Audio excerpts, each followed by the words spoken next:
Okay, with your agreement, we'll start. And I'll start by introducing my colleagues.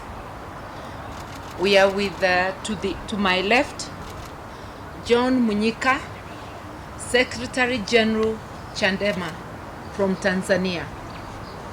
Next to him is Yassine Fall from Senegal, Deputy Leader of the banned PASTEF party. On my right, Agathon Rwasa, party leader and member of parliament from Burundi. Next to him is Dorothy from ACT Wazalendo, Tanzania. Kisa Besije was not able to be with us today, but is part of this group of Uganda. Now, before you, we address you as a committed group of political party leaders from East and West Africa who have recently met in Arusha on the sidelines of the 77th Ordinary Session of the African Commission on Human and People's Rights to discuss the deep and growing governance crisis facing our continent and the official attacks on opposition parties and independent voices that is rapidly consuming the continent. The symptoms of African governance crisis are everywhere around us. Democratic reversal has been on the rise since 2005, and more recently, we have witnessed coup d'etats. You do not need reminding that unconstitutional changes of government have taken place in Mali, Burkina Faso, Chad, Guinea, Sudan, and Gabon, and have also been in Niger and Guinea-Bissau. The political crises have gone hand in hand with an economic crisis. Many economies have been reporting economic growth, but this growth is not creating jobs or delivering inclusive prosperity. That is mainly because much of the growth is driven by huge infrastructure projects funded by debt. As a result, this debt addiction, many countries like Ghana, Kenya, Zambia, and Mozambique are crumbling under the debt burden, some of them threatening to collapse into debt distress. Across the continent, young people are restless and often angry, in part because they are marginalized by politics and excluded by the economies of their country. In the midst of all this crisis, we have seen incumbents finding new ways to entrench themselves in power. One of the favorite tools is manipulation of the presidential tenure, that is extending the term limit. Since 2005, changes in presidential term limits have been made in 8 countries. Such limits have been made in Rwanda, in Cameroon, Chad, Burundi, Comoros, Egypt, and Togo. A second tool is using the law and weaponizing the judiciary to attack and disable opposition parties and leaders or outlaw any challenge to presidential elections, like in Tanzania, where the constitution forbids any challenge to a presidential election result. As a result of this, we are witnessing a sharp rise in illegitimate, sham, or ritualistic elections characterized by voter cynicism and low turnout.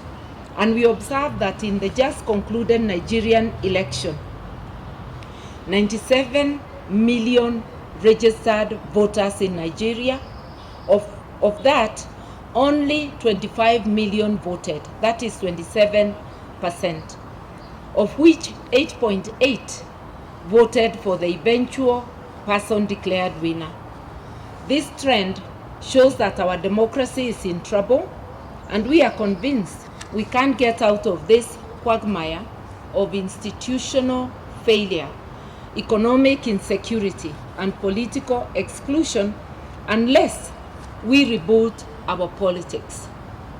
Africa can only do this by creating political space for legal opposition to function, mobilize, and compete freely and fairly for office. We have seen methodical destruction of opposition politics. Unfortunately, we have a wide rift towards abolishing opposition politics. As we speak to you today, we are in the dark night of opposition politics. Top of that list, in that darkness and immediate grave concern, is the fate of the opposition in Senegal, where presidential elections are due in February 2024. The government of Senegal is doing everything in its power to keep the opposition from the ballot. The main opposition leader, Sonko, is in jail, and his party, PASTEF, has been banned. Official attacks on legitimate politics continue unabated, and both civic and political space have shrunk. Senegal is not the only country in which the opposition politics have become a dangerous calling. Opposition leaders and parties are targets of reprisal, and this has become a routine in Africa. As we told the African Commission on Human and People's Rights, the paradox in these attacks and reversals are happening in a context in which the African Union and regional economic blocs have developed and committed themselves to a large body of norms that affirm state commitments to and respect for democracy, the rule of law, and human rights. To be an opposition leader or an opposition party in Africa today is to accept to live with the following: arbitrary arrest and detention, often without trial, torture, other inhuman and degrading treatment, which has been the fate of the opposition in Algeria, in Benin, in Burundi, Cameroon, Chad, Egypt, Guinea, Senegal, Togo, Uganda, Zimbabwe. Dissolution of political parties by the executive in Guinea, Egypt, Senegal, and Tunisia. Repressive legislation that undermines and restricts the opposition's effective participation in elections. This has occurred in Algeria, in Benin, Cote d'Ivoire, Senegal, etc. Regular and arbitrary bans or violent suppression of legitimate political demonstrations. Kenya is a case in point. Restricted or no access to public media, as in Cameroon, manipulation and weaponization of the law and the justice system to weaken legal opposition and constrain its lawful operations. The best example being Tunisia, but I would say many others, including Kenya. Impunity in the use and deployment of the defense and security forces against the opposition, as has happened in Chad, Senegal, and even in Kenya. The loud silence of our continental and regional institutions that bear duty to implement the standards and norms that the continent has established to protect human rights and secure democracy. So what do we plan to do as a group? Through these examples, though these examples show these attacks on the opposition as being dominant in Francophone Africa, we recognize that the trends actually cut across the Anglophone, Francophone, and Lusophone divide. The Arusha meeting was the first such event.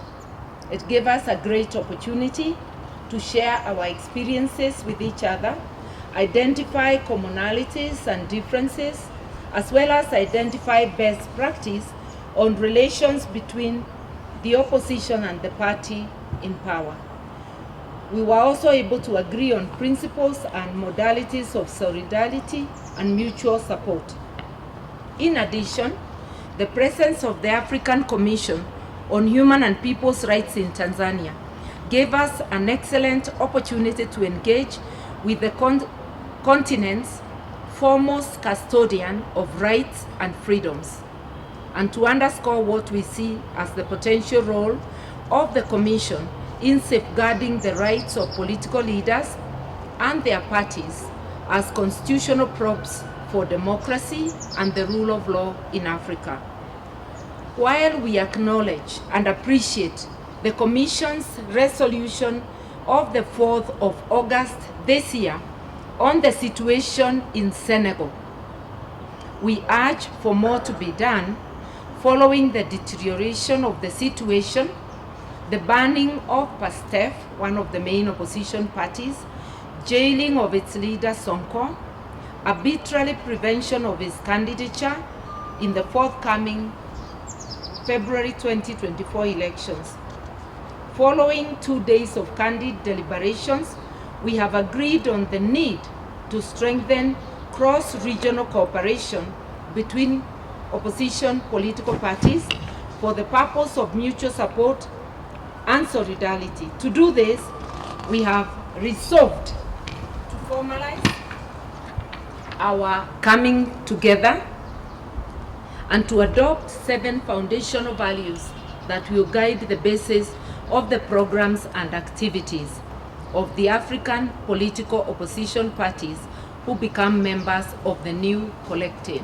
These values are freedom, justice, Pan-Africanism, unity, peace, inclusion, and democracy. I want to invite my sister from Senegal, Yassine Fall, to elaborate on the situation in Senegal, and thereafter each of my colleagues will briefly elaborate on the situation in their countries. Thank you very much, Martha. I think you forgot to introduce yourself, but I would do so for the Senegalese and the Africans that are listening to us. I will start by speaking a little bit in Wolof, that is the language spoken in Senegal, and then I will speak in English. Mbokk Sénégal maa ngi leen di nuyu maa ngi leen di ñaanal jàmm di leen nuyoo fii ci Nairobi Kenya ànd ak ay njiit parti politique d'opposition yoo xam ne ñun ñëpp dañu daje woon ci Arusha Tanzanie fi nga xam ne fii kuréel gi nga xam ne moo yore saytu ak yelleefu doomu aadama ci Afrique moom moo fa doon daje ñu demoon fa nag ngir wax lan moo xew ci suñu dëkk yi mais lan moo xew ci Afrique mais yëkkati kaawu Sénégal mu nekk cas bu particulier bu ñuy sulli lu ko waral mooy Sénégal ñëpp dañ ko xamale ni dëkk boo xam ne musul am coup d'état musul am tamit élection yu ànd ak xeex bu pare ñu gis nag tey dafa am njiit boo xam ne ba dafa takk tànk tubéyam takk jëb jëbooram ni kenn du fi nekk candidat su ma neexulee mais surtout Ousmane Sonko mi nga xam na ne bu demee élection daf koy gagné mu tëj ko kaso tere partem faagaagal ko dëgg tànkam nag ci lépp loo xam ne lii mooy ak yelleefu doomu aadama ak yelleefu tëj ay prisonniers yu bare ci Sénégal ci kaso yi ñu ñëw nag tey dañ koy wax ci biir Afrique médias yi ful ko ba ñëpp xam li xew Sénégal solidarité boobu moo ñu tax a jóg. So I would like to just say that Senegal is a country known in West Africa for its political stability. Political stability in the sense that Senegal never had a coup d'etat since independence, military coup d'etat. Senegal has always gone through peaceful election processes where the winner is recognized and moved on to lead the country. Until President Macky Sall came to power in Senegal, he decided that he is going to, and publicly said that I will reduce the opposition to its lowest representation. And that is what he did. In 2019, he jailed 2 leaders of the opposition who were all identified as possible candidates that could win. He put Karim Wade in jail and Khalifa Sall in jail. Both accused of funds embezzlement. Karim Wade was exiled in Qatar and Khalifa Sall was jailed for many years. Then in 2000, after that, he put President Ousmane Sonko, who was a tax officer, senior tax officer, and was denouncing corruption, that members of parliament were not paying taxes, and many leaders in the government were not paying taxes. He wrote a decree and fired him from the public service and banned him from public service. After that, Sonko and other young people created the party PASTEF. And the party PASTEF grew very, very fast. From one member in parliament, that Sonko used the opportunity of a very strategic seat in parliament to speak in national languages, but to denounce corruption, to denounce ill-conceived economic policy inspired by France and its partners, and to denounce the level of poverty and corruption in Senegal. President Macky Sall, since that time, decided that he was going to crush PASTEF. And what did he do? He started by prohibiting demonstrations that PASTEF was organizing and jailing people. As he couldn't accuse Sonko of funds embezzlement, he tried to state that he was a Salafist, he was a terrorist, and then he created a rape case against him, saying that he raped a young lady using 2 guns with a threat to kill. After that made lots of riots in 2021, because all Senegalese realized that this was a political vendetta against an opposition leader. That political vendetta created in 2021 huge demonstration where 14 people, young people, were killed, and until today there has been no investigation. After that, President Macky Sall vowed to crush any form of standing or demonstration that was led by PASTEF, any form of organizing. And today we see that after June 2023, when they came with a verdict that Sonko didn't rape, Sonko didn't threaten to kill, but he was going to be accused of child corruption, and put on his back a verdict that would prevent him from running out of election. Young people took the street, and today over 70 young people have been killed in Senegal for resisting. Because PASTEF is a big party, contrary to what is happening in Africa. This is a party with a large number of young people, and the number of people interested in politics and being involved in registering is tremendously high compared to last time. So today, President Macky Sall, because he couldn't find any way to prevent Sonko, decided that he was going to put him in jail. Sonko was first in house arrest for 55 days without even his lawyers being able to see him. 55 days in his house closed. And all armies and police and gendarmerie around him. After that, they caught him, put him in jail, and accused him of attempt to put the state down and attempt to end terrorism. Sonko was for 45 days in hunger strike.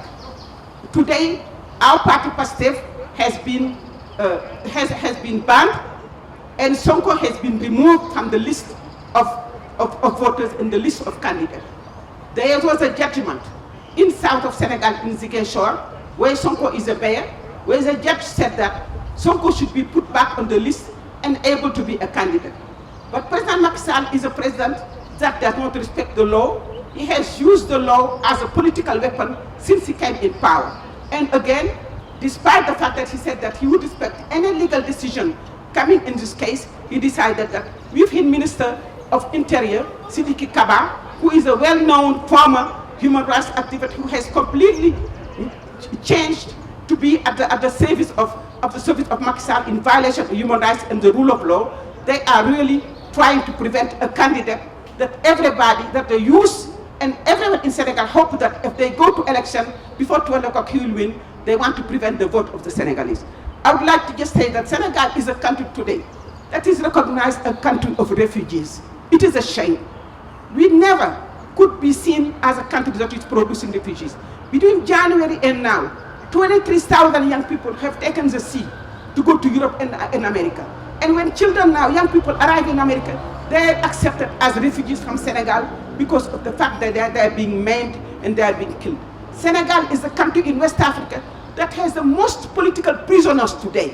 What a shame, from what it was and what we have become today. And this is why we came here in Kenya, next to my sister who was Minister of Justice in Kenya, who is a human rights advocate and who has fought all her life for equality and justice, and all of our colleagues here coming from other political parties to stand and denounce what is happening in the continent, but in particular what is happening in Senegal with the elections that are coming in 25th February 2024. I would like just to say, to give an example of the horrific, barbaric repression that Macky Sall is doing with people. They go to arrest people even when you're changing your tires without no court order. There was a representative of a local community of Pastef. They went to arrest him. He was not there. They arrested his father, his mother, his wife, his two daughters. One of them was supposed to go overseas to study, had already registered school. Two babies, one 10 months old and one 2 months old. Shame on you, Macky Sall. Shame on you. We gave you a peaceful country and you're giving back a country in disarray. It is time for you to leave. It's time for you to give back Senegal the way it was given to you. Thank you very much. Thank you for giving me the floor. I am Honorable Wasa Agathon from Burundi, chairperson of CNL party. In Burundi, the situation is not good for the opposition. If you allow me to give you a little background of politics in Burundi, the ruling party is now in office for 18 years. And in this period, the main preoccupation of these rulers of ours is to divide and weaken the opposition. They succeed splitting the Frodebu political party. They did the same with UPRONA. They did the same with the first party I registered after the agreement of peace with Burundi, the FNL. In 2015, we were obliged to be in the race as independents. Then they got fear with regard to what was our achievement in those elections, and they meant to change the constitution in 2018, where they could try to suppress what Arusha Agreement was establishing in the move of helping Burundians to live peacefully. And this was a formula which defined how power should be shared between political parties who would be or achieving some results in legislatives.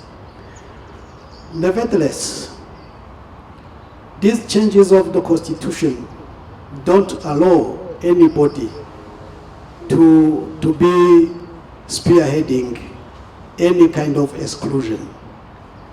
I refer to some articles like Articles 13, 16, 140, and so forth in our Constitution. Unfortunately, we see that today, with this move of the CNDD-FDD to manage the country as it would be its own property, they are deploying efforts to silence the remaining opposition that is CNL. In fact, we held our national convention, as our rules are, on the 12th of March this year. We amended our rules so as to comply with a new law which reduced the number of provinces from 18 to 5 and communes from 119 to 42.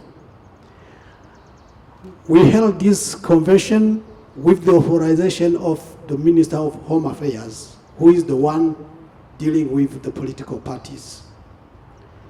Unfortunately, this same minister, because he's behind a group of some kind of agitators within the party,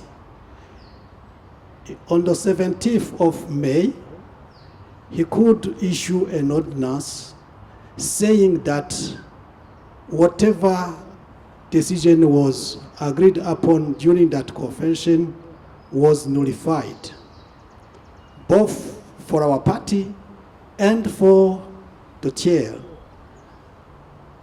But I would like to mention that such a kind of decision can only be pronounced by the Supreme Court,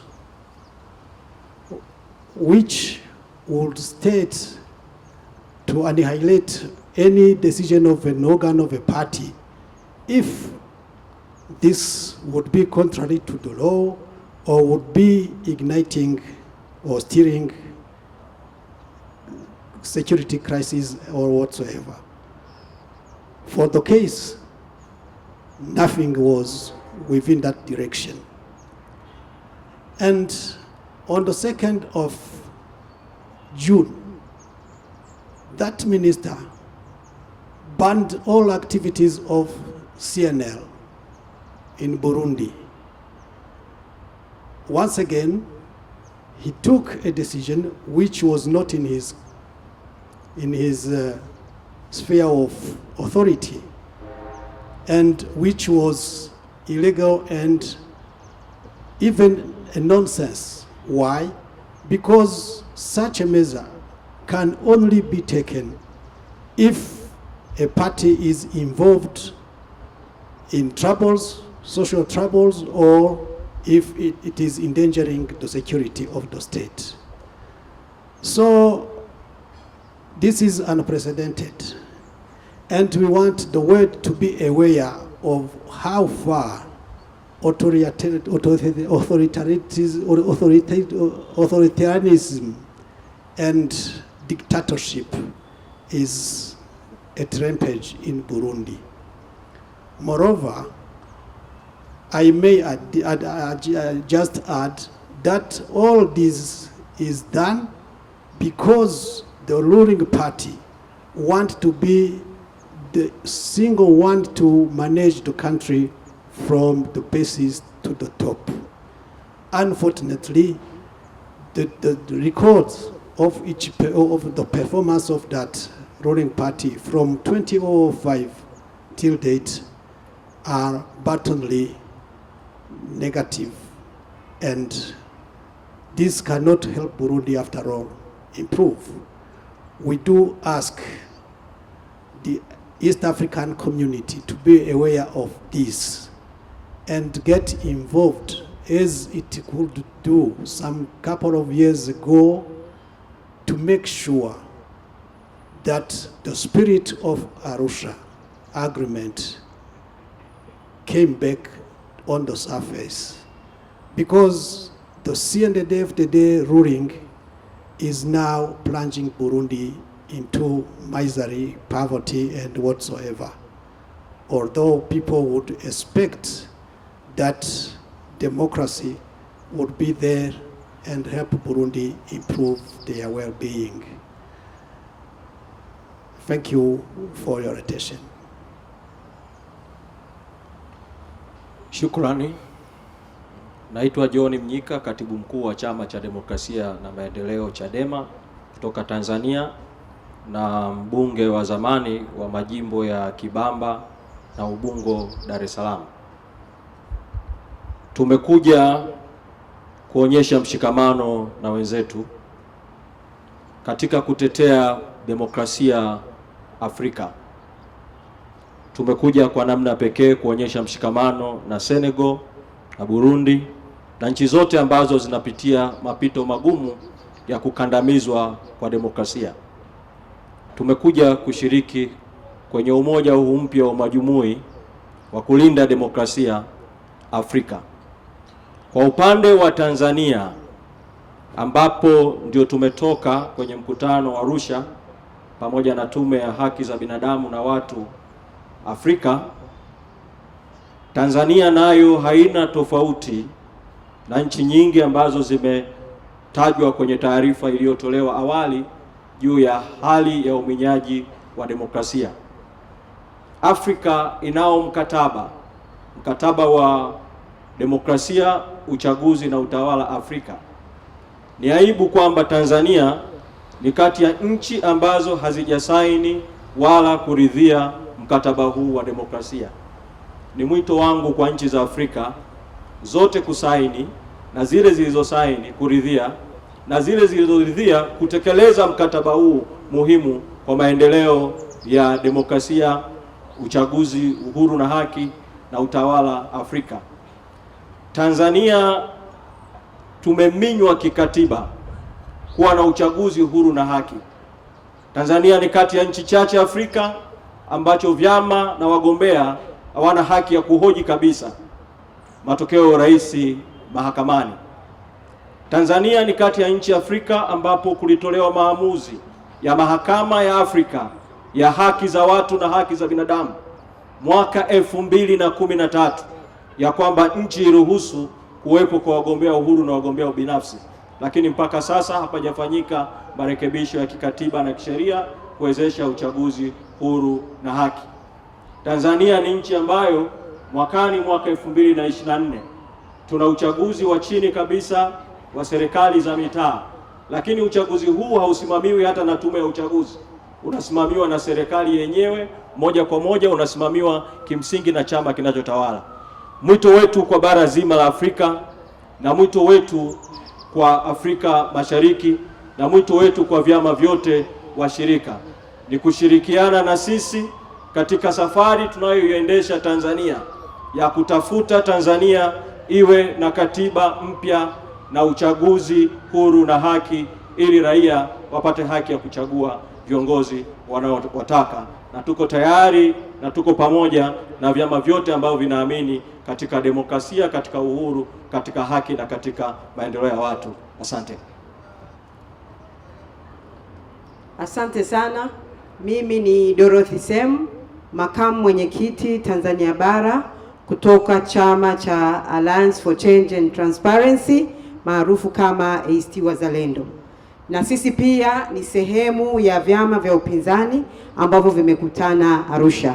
Tumekuja kuwaunga mkono, tumekuja kuungana na kuleta mshikamano kwenye kukabili changamoto ambazo vyama vya upinzani Afrika vimekuwa vikipitia.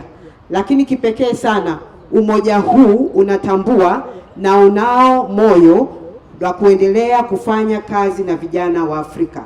Tumeona matokeo ya chaguzi jinsi ambavyo vijana wa Afrika wamekuwa wakiondokana na kukataa kufanya masuala ya demokrasia na siasa, kwa vile mifumo iliyopo imeendelea kuwaminya, kuwatisha na kuwanyima vijana wa Afrika haki yao ya msingi ya kufanya siasa. Lakini pia tumeona jinsi ambavyo chumi za Afrika zinazodaiwa kukua zimenyima vijana nafasi ya wenyewe kufurahia na kushiriki kwenye uchumi zao, kuwapa ajira na kuendelea kukua pamoja na chumi ambazo zinadaiwa kukua. Kwa hiyo umoja huu, kwa kutambua kwamba Afrika ni bara la vijana, ni bara ambalo wengi wa wapiga kura ni vijana, upo na vijana, unafanya kazi na vijana, na utakuwa ni umoja ambao unaendelea kushikilia na kuhakikisha kwamba nchi za Afrika zinatambua, zinajenga mazingira bora ya vijana kuwa washiriki na washikiliaji wa demokrasia za nchi yao, kwa vile tunajua hili ni bara la vijana. Kwa hiyo wito wetu ni vyama vyote ambavyo ni vya upinzani kuendelea kuungana na sisi kwenye hili jambo zuri lililoanzishwa la umoja wa vyama vya upinzani Afrika, na kuendelea kutambua nafasi ya vijana kwenye kuleta mageuzi ya kiuchumi na ya kisiasa katika nchi zao. Asante sana. That is the end, unless firstly we thank you for your patience, and unless if there is any clarification sought out of our lengthy statement and explanations, that is the end.